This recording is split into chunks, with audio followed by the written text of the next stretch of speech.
प्रिय मित्रों, जय श्री कृष्ण। मुहूर्त ज्योतिष पर मैं आचार्य डॉक्टर विष्णु कुमार मिश्रा आपका बहुत बहुत स्वागत करता हूं।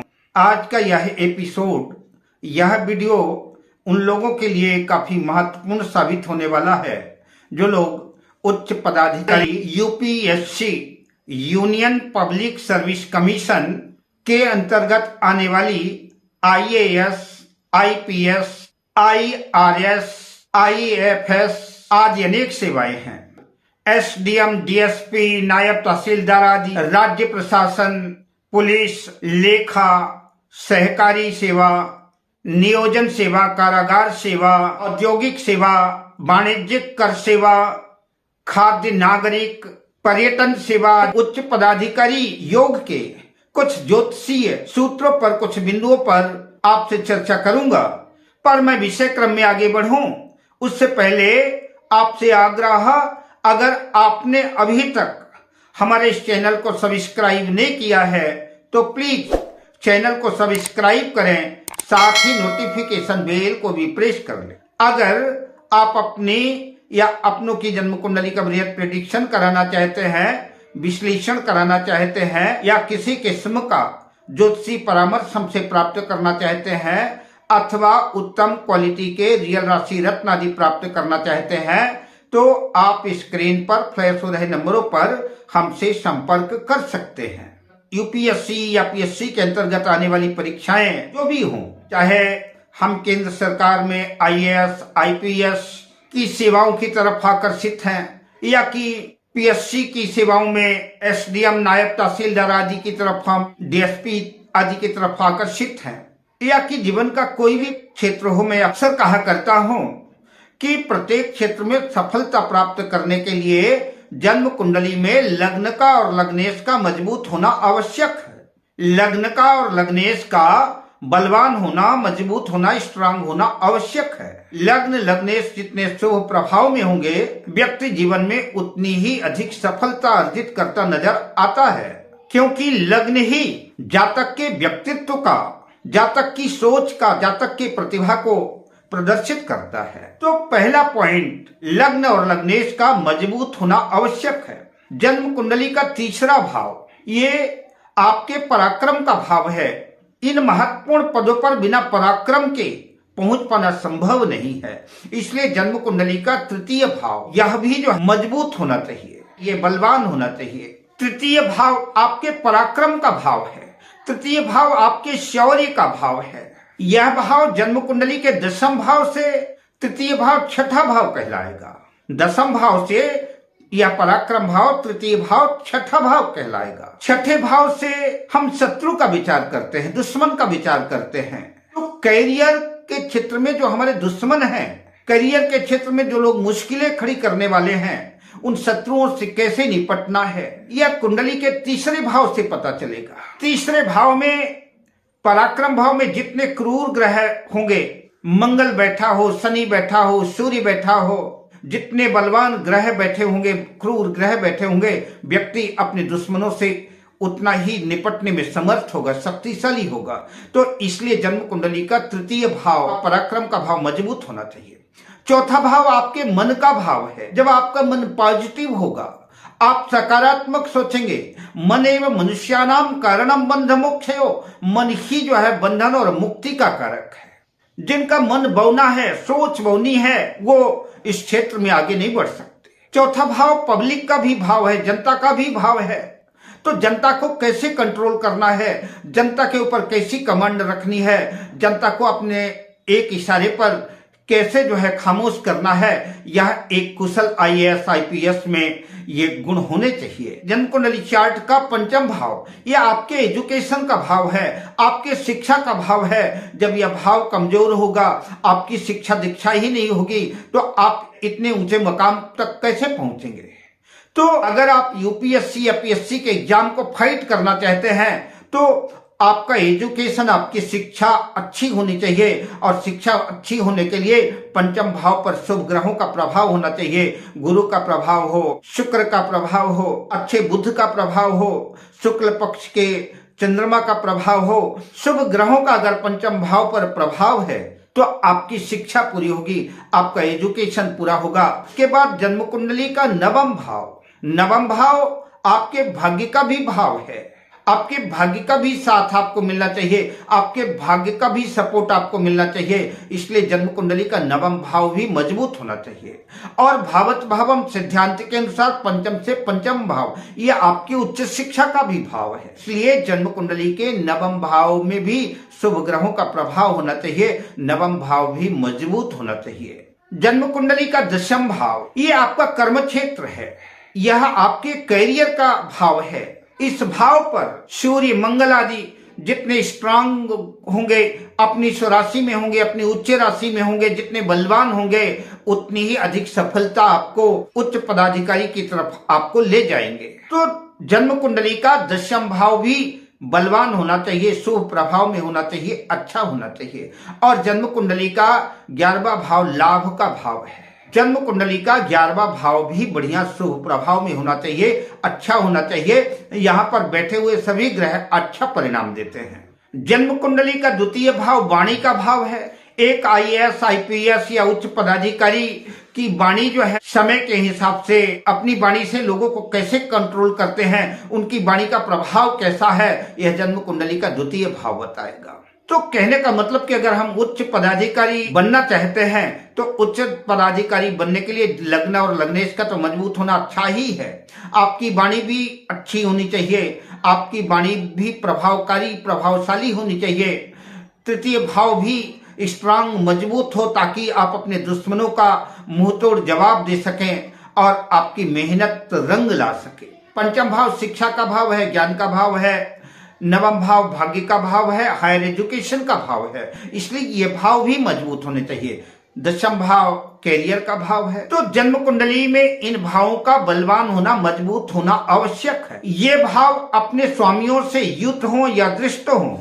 लग्न पंचम नवम दशम एकादश भाव के स्वामियों का आपसी संबंध बनता हो, चाहे इन ग्रहों की युति हो या दृष्टि संबंध हो या राशि परिवर्तन हो, किसी भी तरह से भी जो है अगर इन भावों से संबंध बनता है तो उच्च पदाधिकारी बनने के योग जन्म कुंडली में बनते नजर आएंगे।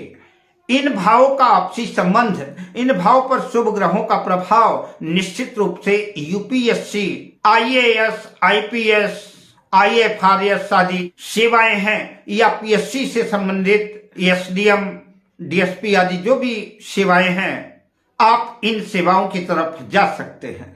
ऐसा जातक इन सेवाओं की तरफ अग्रसित हो सकता है, जा सकता है, अपनी किस्मत को आजमा सकता है। जन्म कुंडली का दशम भाव सर्वोत्कृष्ट भाव है, कैरियर का भाव है, कर्म भूमि है, कर्म का क्षेत्र है। यह भाव जितना मजबूत होगा, जितना स्ट्रांग होगा, उस भाव में कोई उच्च का ग्रह बैठा हुआ है, स्वराशि का ग्रह बैठा हुआ है, सूर्य यहाँ पर दिग्बली होता है।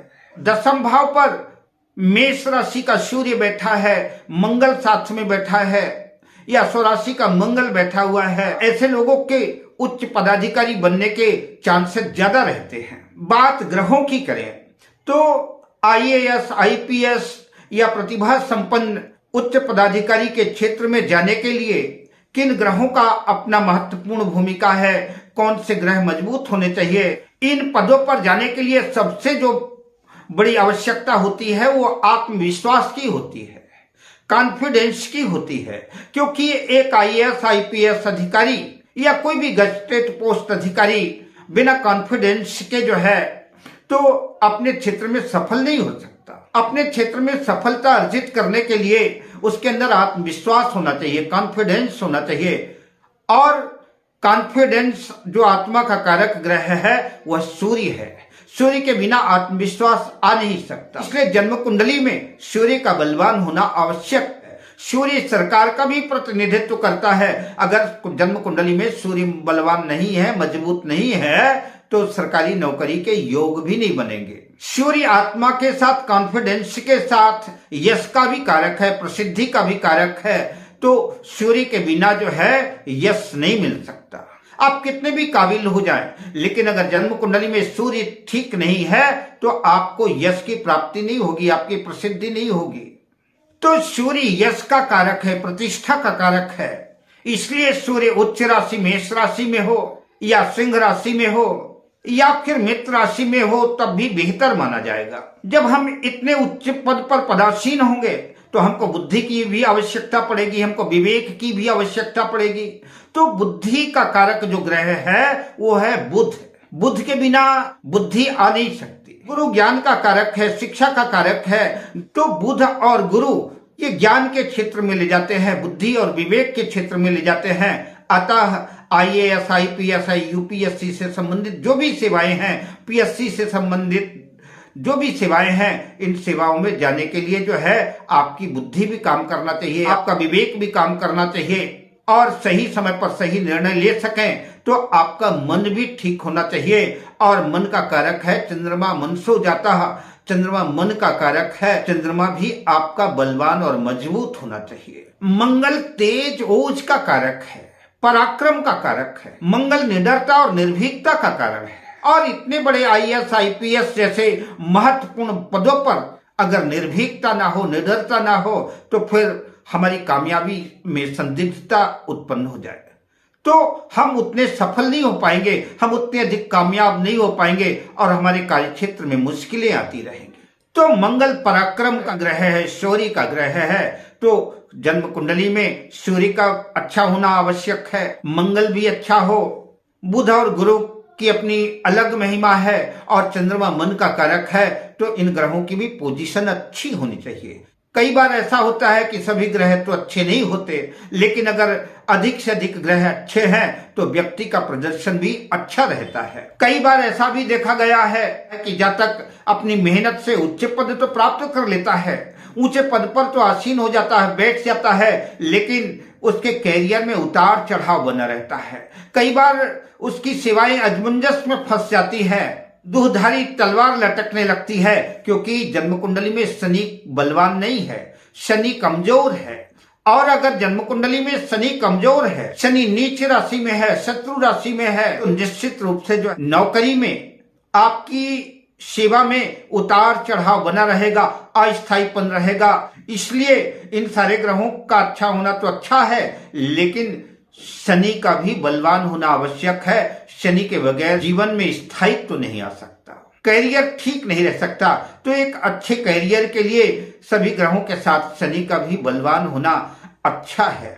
आइए कुछ अन्य योगों की भी बात कर लें जो आपको उच्च पदों तक पहुंचाते हैं। अगर आपकी कुंडली में ये योग हैं तो निश्चित रूप से जो है तो आप UPSC या PSC के क्षेत्र में अपनी किस्मत आजमा सकते हैं। किसी भी लग्न की कुंडली हो, जन्म कुंडली में 2 या 3 ग्रह अपनी उच्च राशि या स्वराशि के हैं और परस्पर केंद्र त्रिकोण में है, तो ऐसा जातक उच्च पदाधिकारी होता है। दूसरे सूत्र की चर्चा करें, जो जन्म कुंडली का लग्न है वही लग्न नवांश का भी लग्न हो, यानी वर्गोत्तम हो, और सूर्य जिस भाव में स्थित है उस भाव से दूसरे भाव में अगर शुभ ग्रह स्थित है, गुरु स्थित है, शुक्र स्थित है, शुक्ल पक्ष का चंद्रमा स्थित है, बुध स्थित है, तो ऐसा जातक उच्च पदाधिकारी बनता है और उच्च पदों पर सुशोभित होकर के अपने आप को और अपने परिवार को और अपने समाज को गौरवान्वित करता है। यदि शुक्ल पक्ष का चंद्रमा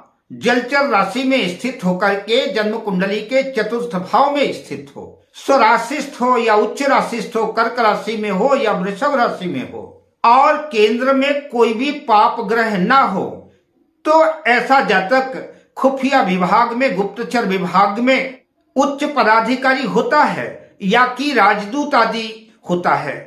अगले सूत्र की चर्चा करें तो लग्नेश केंद्र में हो और अपने मित्र ग्रहों से दृष्ट हो, लग्न में शुभ ग्रह स्थित हो या शुभ ग्रहों से लग्न दृष्ट हो, तो जातक उच्च पदों पर पदासीन होता है। ऐसा जातक कुशल अधिवक्ता होता है, न्यायाधीश होता है और विधि मंत्री आदि होता है।